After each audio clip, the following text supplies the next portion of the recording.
I know a lot of you have gone out and bought your first gun because of the Black Plague or whatever the heck's going on in the world today. So I wanted to do a quick video and talk about the first steps. First steps being firearm safety. So there are 4 fundamental firearm safety rules. We keep it to 4 because if we have a list of 10 rules on the wall behind us, you're never going to be able to recall those. So we have 4 simple rules, and we have to follow these rules all the time. Rule number 1 is to treat every weapon as if it is always loaded. Rule number 2 is to be aware of your muzzle at all times. Never let it cover anything you're not willing to destroy. Rule number 3 is keep your fingers straight and high off of the trigger until your muzzle is on target and you have intent to fire. Rule number 4, be aware of your target. Your target's foreground and background. So let's break these rules down. What do these mean? Rule number 1, treat every gun as if it's always loaded. I clear this gun. I know the gun is now clear. Just because the gun is clear doesn't give me the right to stop following the rest of the rules. I have to continue to keep my muzzle in a safe direction. I have to continue to keep my finger straight and off the trigger. And if I'm going to point at something, I have to continue to be aware of that target and its foreground and background. So that's rule number 1. Treat the gun as if it is always loaded. Follow all the rules all the time is basically what that means. Rule number 2, muzzle discipline. I keep my muzzle in a safe direction at all times. When I have the gun in my hand, if I'm not shooting something, I have to bring it in, right? I can't leave it in a holster all the time, and I can't walk around like this all the time. So we have 2 directions we can point the gun. We have down and up. Those down and up are almost always safe directions. So when I point the gun down, I keep it in here. It's still in front of me. Some people I see, they end up with the gun down here like this, and the muzzle's down, but that muzzle's kicking off somewhere in a direction they're not 100% certain of. I need 100% certainty when it comes to gun safety. So I keep this muzzle down off into a 45-degree angle. If I get real close to my body, some of these stool positions, now if I'm moving around and whatnot, the gun's flagging my feet. That's no bueno. I need the gun off in a 45-degree angle away from my body, and if I get up real close on somebody, now maybe I have to tuck it in a little bit more and I have to just use a little extra awareness. So that's down. What about up? What about transitioning from down to up? If I'm going to transition, transitional spaces we know from self-protection are dangerous spaces. So if we have a target here, or excuse me, if we have a person here, and I was to just go from down to up, I just flag that person. That's no good. I need to find a safe direction, like this wall over here. I can put a round into this wall and nobody's going to get hurt, at least not by a bullet. I may get some shrapnel to hit me, but that's neither here nor there. Muzzle goes to the safe direction and it goes down. So if I'm going to transition from down to up to down, I need a safe direction to do so. When I go muzzle up, the muzzle needs to be pretty much equal with the top of my head. You see some people getting lazy and the muzzle's down here like this. There was a SWAT officer, my memory has left me on when and where this happened, but he shouldered a door with the muzzle down lazy like this. He ended up shooting himself in the head. No bueno. That muzzle needs to be up even with the top of my head. I tuck my elbow in here. Some people go to this temple index where they actually have the gun up against their head. Sometimes it's good, sometimes it's not. But muzzle up, muzzle down. That's rule number 2. So I need to be aware of that muzzle at all times. I never let it cover anything I'm not willing to destroy. Rule number 3 is to keep your fingers straight and high off the trigger until your sights are on target, until your muzzle's on target, and you have intent to fire. So with this gun, notice where my index finger is. The trigger is not a finger rest. I do not rest my finger on this trigger. The only time my finger touches the trigger is if I'm pressing the trigger or I'm resetting the trigger. If I'm shooting the gun, my finger can be on the trigger. If I'm just pointing the gun, my finger needs to be here. The reason I say straight and high off the trigger is some people get lazy and their finger hangs out here. If I trip and fall, we tend to grab at things under stress and falling and whatnot. So if I shoulder something, if I trip and fall, whatever, my finger goes in here, I may squeeze a round off. No good. My finger's straight and high. I come all the way up here by the ejection port. Some people with a lot of dexterity curl above the top. I don't do that. I keep it straight, high up by the ejection port.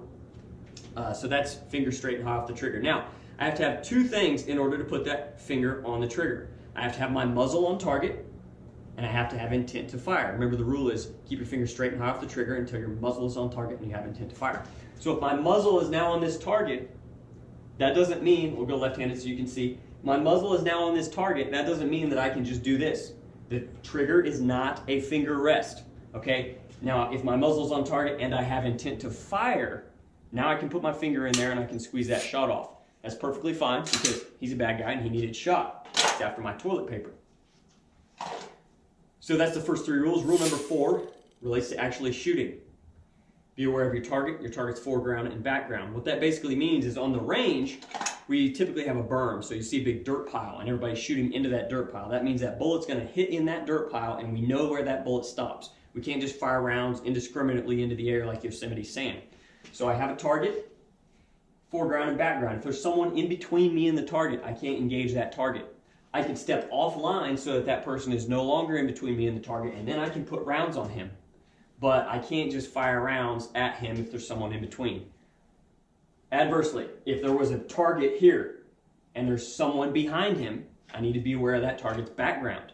I can't just put rounds into people with folks behind him. I could miss, or we could get a pass-through shot that hits somebody in a little piece of meat somewhere or whatever and goes on through them and kills the innocent person behind them, or my kid, or whoever's back there. I don't have a kid, but you get the picture. So I'll be aware of my target. My target's foreground and background. So that's foreground and background. What about being aware of the target itself? I need to be 100% certain that this person needs shot. Not getting into all of the legal things that have to be in place for me to shoot a person, but just simply knowing that this is indeed a threat and not a family member, my drunk cousin rummaging through my things at night or whatever. So I have someone in my home, I come out, I point a gun at them, everything is dark. If I shoot them, I may have just killed a family member. I need to be 100% certain. So I have a light on this gun. This is my home defense gun typically, but I am carrying it around today because the apocalypse. So what I need to do if I'm in my home to be aware of that target, I'm already aware of the foreground and background, I'm going to have to shine a light on that thing to make sure that that is indeed a bad guy. And just because it's a bad guy doesn't mean it needs shot. Sometimes, we can handle these things with verbal commands. Sometimes we can get the authorities. It depends. If they're in my home and they have a weapon, they're probably getting shot. But I need to be aware of my target. I need to know that this is a threat. I need to be aware of my target's foreground and background.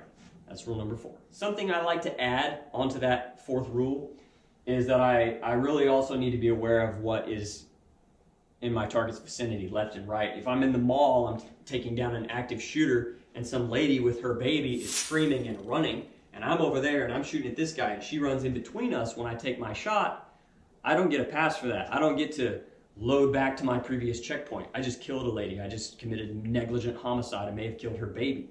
That's no bueno. I need to be aware of my target, foreground, background, and I like to also be aware of what is potentially coming into that foreground and background. So that's just a little tidbit there. So one more time, the 4 firearms safety rules are: treat every weapon as if it is always loaded. Be aware of your muzzle at all times. Never let it cover anything you are not willing to destroy. Keep your fingers straight and high off the trigger until your muzzle is on target and you have intent to fire. Rule number 4, be aware of your target. Your target's foreground and background. Real quick, let's also cover safety with rifles. So obviously all the same rules apply. I am going to have a safety on my AR. So when I'm dealing with that safety, if I'm muzzle on, the safety is off. If I'm muzzle off, the safety is on, right? And that's rule of thumb. If you want to do a little drill with that there, you can go muzzle up, safety off, safety on. Same thing from muzzle down or low ready, safety off, safety on. But if I'm going to go muzzle down, same thing. I got 45-degree angle off to the ground, and this is how I move. If I have somebody I got to move around, that muzzle needs to come around that person, right? Finger straight and high off the trigger, same thing there. Target, foreground, background, same thing there. If there's somebody behind him, I can't shoot at him. I got to create angles so that I have a clear backstop behind him somewhere. If I'm going to go from muzzle down to muzzle up, I have to still find a safe direction. We go muzzle up, right? This arm brace or stock or whatever you have is down below my arm. That muzzle stays up.